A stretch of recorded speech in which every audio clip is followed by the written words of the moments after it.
every day, show up until maging habit na.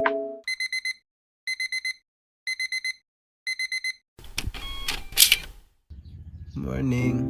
Hi guys, welcome today. I don't know kung anong day na to, no? Pero welcome, ano? Kung di nyo ako kilala, ako si Rom. Isa akong 17-year-old na vlogger na gusto maging consistent, no? And binavlog ko yung student life ko, and boxing life, and gym life. And I also give out some tips. Gising ko lang po, oras na para maligo.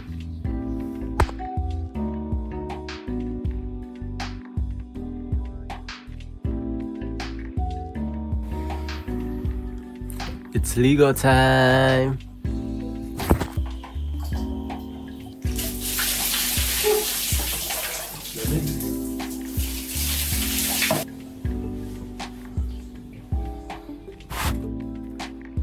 Hey guys! So, gagayak muna ako, no? And then habang nag-skincare ako, kausapin ko kayo. Wala pa akong naiisip na pag-uusapan natin, ano? Habang gumagayak ako, baka makaisip naman ako. So, see you pag nakagayak na ako. Hey guys, so nakagayak nga ako. And pag-usapan natin ngayon is show up. This is a little bit sa consistency. Medyo ka-vibe nito yung consistency. And totoo naman, this is consistency. Show up. Ano yung meaning ko dun? Kung wari, dinedicate mo yung sarili mo sa isang bagay, no? And mahirap, ano? For example, gym, no? Dinedicate mo yung sarili mo sa gym. Pero 2 araw pa lang, sumuko ka na kasi mahirap. Or nag-gym ka, pero andalang mong pumunta. Hindi ka consistent. So, ang nangyayari ay kahit gaano ka katagal mag-gym, hindi pa rin gumaganda yung katawan mo. This is where showing up comes, no? Kailangan mag-gym ka kahit sobrang saglit. Kahit sobrang pangit ng session mo, mag-gym ka. Mag-gym ka lang.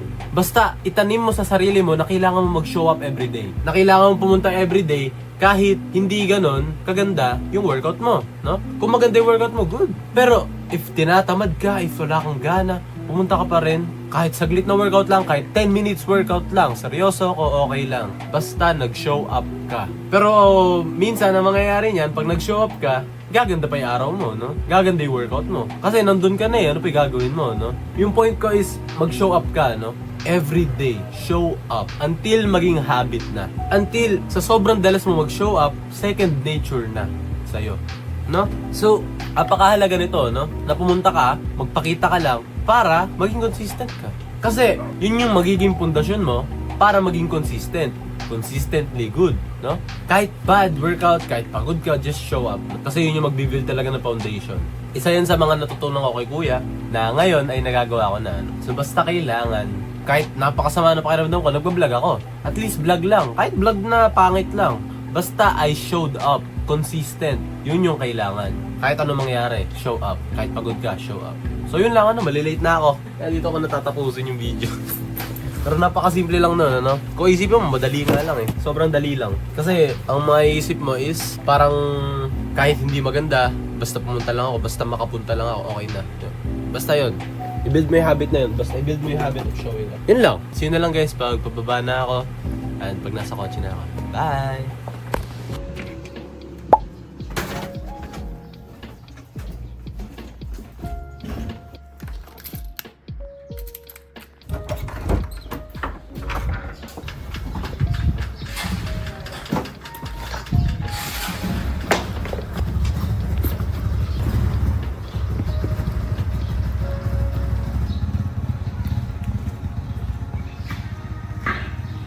So cute. Hi guys! So, alis na ako. Punta na akong school. See you na lang guys sa school, ano? Pag nakarating na ako. Bye!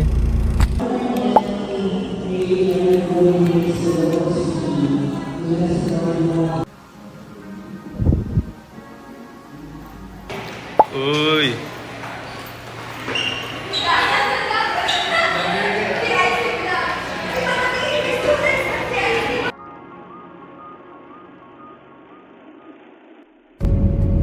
Hi guys, pauwi na po ako.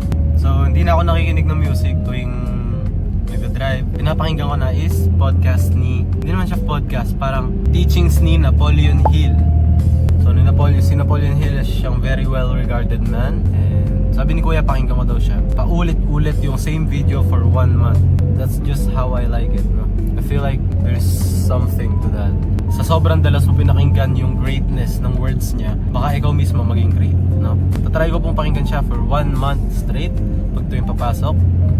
Sana matutunan ko yung mga ways na tinuturo niya because it looks like it's a very nice way to live your life, ano? Walk with heaven, no? Walk as if heaven is walking with you, no? Yun. So yun na lang guys, mamaya nagka-crave akong Jollibee, baka dumaan akong Jollibee magpa-take out, no? Or drive-thru. Yun lang guys. See you mamaya pag nakauwi na ako. Bye!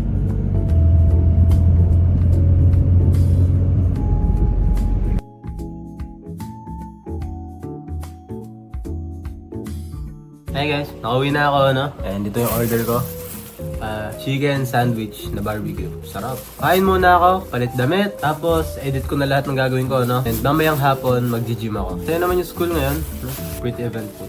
So, edit ng marami, pag hindi na ganun kainit, gym, no? So, yun lang po. Yung mamaya, pag mag-edit na ako. Bye!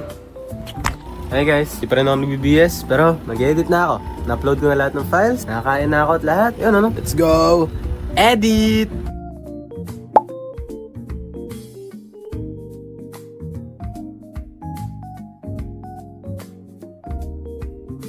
Hey guys, na-edit ko na yung compound clip, ano? Compound clip meaning yung mga raw clip, nakat ko na, no? So yung may mga boses na lang yung natitira. And ang gagawin ko na lang mamaya, mag-add ng music, ano? So this is day 23, no? Day 23 na to. And then pagkatapos nun, actually tapos na. So ang gagawin ko na lang ngayon is mag-gym, no? Mag-gym ako, sabay ko kayo sa biyahe ko, no? So yun lang. Sige guys, mamaya pag nasa kotse na ako, bye!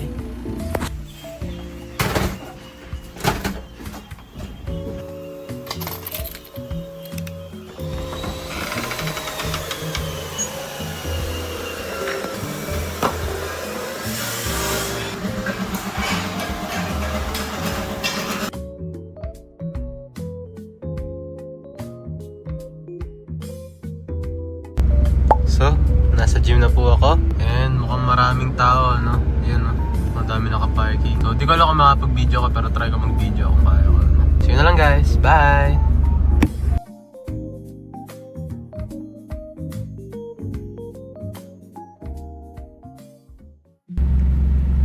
Hey guys, tapos na mag-gym, ano? So di ko masyado na video kasi nga napakaraming tao. Sabi ko naman kanina bago pa man ako umalis ng kotse, ano? So na video ko lang is yung flexing ko, ano? Pero the gym, di ko masyado na video. Pero back day ako ngayon, so pull-ups ako, ganun, lat pull-downs. Pero uwi na ako, ano? Gagawin ko pag uwi ko is tutuloy ko na yung mga ine-edit ko. Tapos yun lang. Bye guys! So yun na lang pag nakauwi na ako.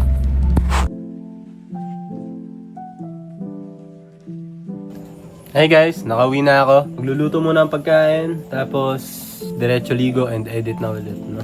Medyo marami kong i-edit, pero madali na lang yun. Dami naman ako oras, wala kami schoolworks ngayon. Bye! Yan po pagkain natin ngayon. As you can see, luncheon meat, tas mga nori. Okay, time to eat! Alright, it's ligo time. Di ko napapakita yung sarili ko naliligo. Di ko napapakita yung sarili ko naliligo, ano? So yeah, so yun na lang guys pagkatapos ko maligo. Bye! Hi guys! So nakaligo na ako and tutuloy ko na to, no? So medyo late na pero tatry kong i-edit lahat ng kaya ko i-edit, no? Kasi madami pa akong missing days, no? And syempre, kung di ako hahabol, abutan ako. So at least, at the very least, kailangan 2 video per day ma-edit ko. Kailangan bilis-bilisan, ano? Pero over time, nasasanay naman akong bilisan mag-edit, no? And pag nakafocus naman ako, I can usually finish 2 videos in 2 hours, no? I just need to focus talaga. And yung thing lang talaga na nagte-take up ng time ko is the upload time sa Google Drive. So, I try to upload naman earlier, no? So, yun na po, no? And baka dito ko na rin tapusin yung vlog kasi sa totoo lang, wala naman na ipapakita. Siguro sa Bible, no? Kaso tuwing bago kasi ako matulog yung Bible, ano? And hindi ko naman siya ma-edit agad kung mag-film pa ako nung nagbabasa akong Bible. So, it's not that convenient. Maybe I can change my schedule, no? Para makita niyo yung Bible. Like, bago ko tapusin, ganun. Pero I need to do it earlier. And yun lang po. Dito ko natatapusin yung video. Mamaya ang gagawin ko, edit, tas mag-iisip ako ng topic para bukas. So, maraming salamat po sa panonood. Sana nagugustuhan yung medyo ibang style ng editing and ibang style ng video, no? Kasi tinatry ko talaga ibahin and hindi na siya yung katulad ng dati, yung paulit-ulit, ano? So, yun lang po. Maraming salamat ulit sa panonood and see you guys tomorrow. Bye!